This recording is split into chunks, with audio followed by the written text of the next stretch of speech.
একদমই সঠিক কথা বলেছেন কি বাঙালির সব থেকে বড় উৎসব হচ্ছে এই দুর্গোৎসব। এই দুর্গোৎসবে সকলকেই আন্তরিক প্রীতি ও শুভেচ্ছা জানাচ্ছি অন্তরের অন্তরস্থল থেকে। সঙ্গে সঙ্গে বার্তা রাখবো কি আমরা এলাকাতে যেমন শান্তি শৃঙ্খলা বজায় রেখে বিগত দিনে আমরা দুর্গোৎসব, শুধু দুর্গোৎসব নয়, ঈদ হোক পুজো হোক, আমরা একসঙ্গে সৌহার্দ্য, সহাবস্থান, ভ্রাতৃত্ববোধ এবং শৃঙ্খলা বোধকে সামনে রেখে আমরা এই সমস্ত অনুষ্ঠানগুলো করে আসছি। তো সকলে আমরা সাম্প্রদায়িক সম্প্রীতি বজায় রেখে এটা করব। এটা উদযাপন করতে আমাদের রাজ্য সরকার বিভিন্ন রকম ভাবে সহযোগিতার হাত বাড়িয়ে দিয়েছেন।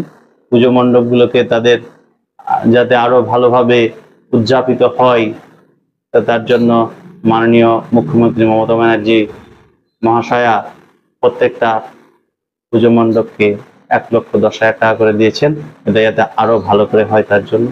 এবং সঙ্গে সঙ্গে আমাদের জেলাতে দেখলাম বেশ কিছু অনুষ্ঠানে কি আমাদের মাননীয় সাংসদ ফজলুর রহমান সাহেব আছে, আমাদের এসপি সাহেব, আরো বিভিন্ন ধরনের প্রশাসনিক আধিকারিক, এমএলএগণ সবাই মিলে বিভিন্ন জায়গাতে এই সমস্ত পুজো মণ্ডপে চেক প্রদান করছেন এবং আমাদের মাননীয় মুখ্যমন্ত্রী ভার্চুয়ালি তিনি সেখান থেকে বিভিন্ন মণ্ডপ উদ্বোধন করলেন। তো এবারের মাত্রা একটু আলাদা, এই ভার্চুয়ালি প্রত্যেকটা পুজো মণ্ডপকে উদ্বোধন করা মাননীয় মুখ্যমন্ত্রীর মধ্য দিয়ে সেটা মানুষ আরো ভালোভাবে গ্রহণ করেছে।